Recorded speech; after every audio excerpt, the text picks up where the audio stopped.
Hi teacher! Sa video na ito ay share ko sa iyo kung paano ko ginawa ang aking PMES front cover. Handa ka na ba? Tara! So una kong ginawa ay i-search ang PowerPoint at inopen ko ito. Then, pumunta ako sa format, dun sa design, and slide, size, and then kailangan natin itong i-portrait para maging katulad ito ng orientation sa common band. Kailangan nating ensure fit, or pwede rin pumili ka ng size na gusto mo. So, kailangan nating i-remove yung mga text boxes. And then, next is hanapin natin ang heading na ilalagay natin. Pwede na tayong kumopya ng heading mula sa mga documents na nagawa na natin. Makikita nyo dyan na sinearch ko ang heading mula sa isang file. And then, kailangan mo itong ayusin. Kailangan mo ring i-resize ang font ito para umakma siya doon sa kalaki ng gusto mong maging heading sa iyong front cover. After that, lagyan mo na rin siya ng logo na downloaded na rin. So next is, kailangan nating mag-insert ng text box para sa text ng mga kailangan natin. Halimbawa na lang ay ang PMES at ang Word na portfolio. Tapos, pipili ka na rin ng mga format na gusto mo. As for me, ibabagay ko ito sa aking kasuotan na ilalagay ko mamaya dahil maglalagay ako ng aking picture para mas maging personalized ito.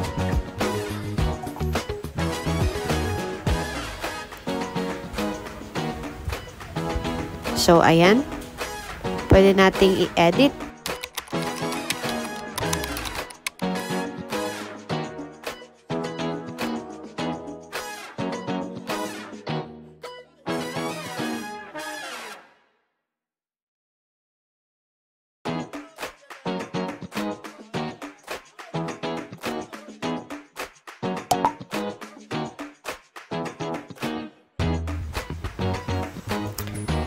Yan. So, ayusin ang mga logo. I would prefer na ayusin siya ng ganito dahil ang plano kong ilagay na background ay may design sa taas at sa mga gilid.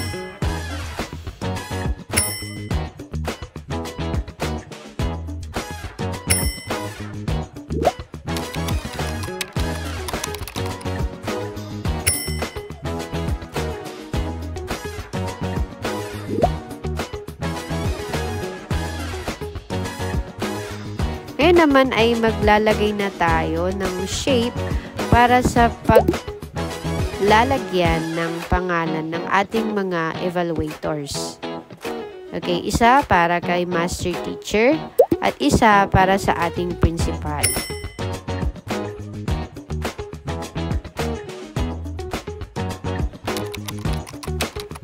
Next is, kailangan nating pumunta sa Canva.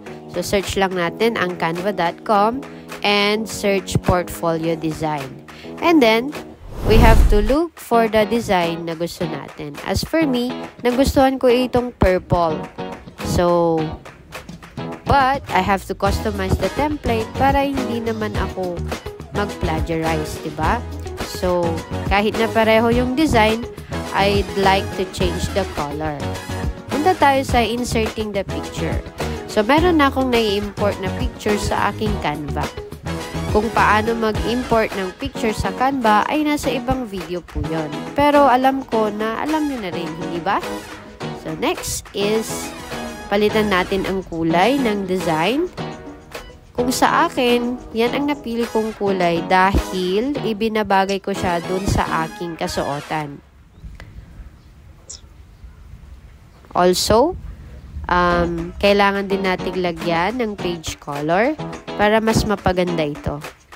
Kung makikita nyo rin sa background, ay in-insert ko ang picture ng aming school para hindi ito madaling kopyahin ng iba and mas unique siya tingnan. Okay, so ready na for download ang ating template. Okay, that is just a design and inserted lang yung aking picture. So we go back to our PowerPoint presentation, we click Format Background, and then we click Picture or Texture Fill. And then, search from a file, and go to Downloads, and then makikita nyo doon yung inyong dinownload from the Canva. Would be the design for all your slides. Pwede nyo siyang palitan, at pwede kayong gumawa ng other version na nakaharap kayo or mas ibababa ang picture or mas maliit ang picture para mabasa ang mga text doon sa design or doon sa pages na may contents ng inyong PMES portfolio. Okay? So, since nag-edit kayo sa PowerPoint, ay pwede nyo pa itong ma-adjustan ng sizes. Yun ang ating purpose kung bakit hindi natin inedit lahat sa Canva.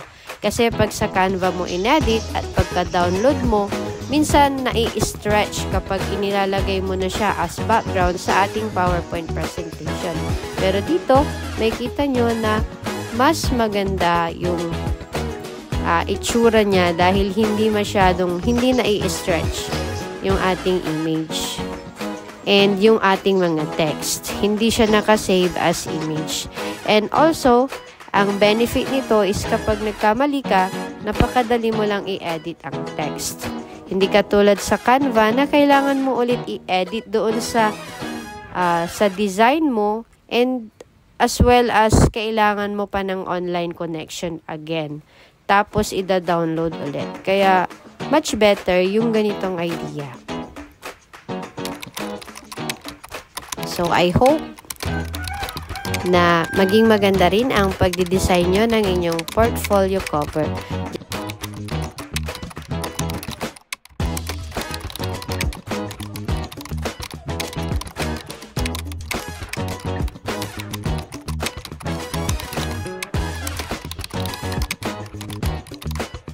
Just sharing this knowledge para naman lahat ng ating mga kaguro ay mapaganda ang kanilang PMES front cover. Maraming salamat sa pakikinig. Paalam! Hope you like, share, and subscribe this video.